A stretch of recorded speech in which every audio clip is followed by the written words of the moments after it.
In today's video, I'm going to teach you how to integrate WhatsApp in ZOHO CRM. By the end, you'll have WhatsApp connected so your team can message customers directly from your CRM, track conversations, and keep everything organized in one place.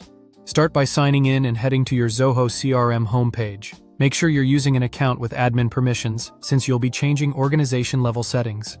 It also helps to have your WhatsApp business number and any related business details handy, because you may be prompted to confirm them during setup.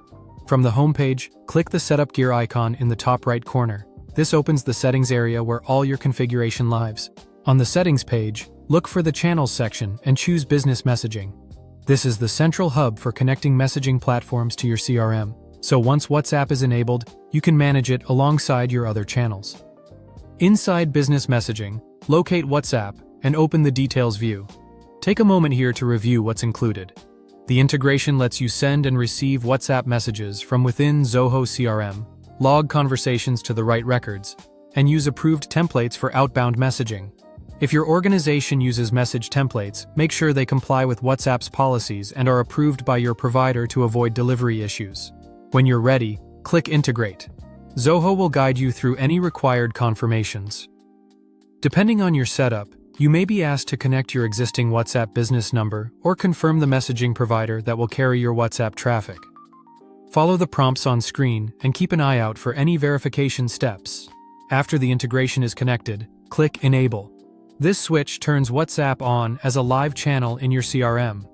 From this point forward, incoming messages will appear in your CRM's messaging interface, and you'll be able to reply, assign conversations to teammates, and capture the full history on your leads and contacts. A few quick tips to wrap up. If you have multiple numbers, choose the one your customers recognize most to reduce confusion. Set user permissions so only the right teams can access the channel, and turn on notifications to make sure new messages aren't missed. It's also a good idea to align your message templates with your sales and support workflows so your replies are consistent, fast, and compliant.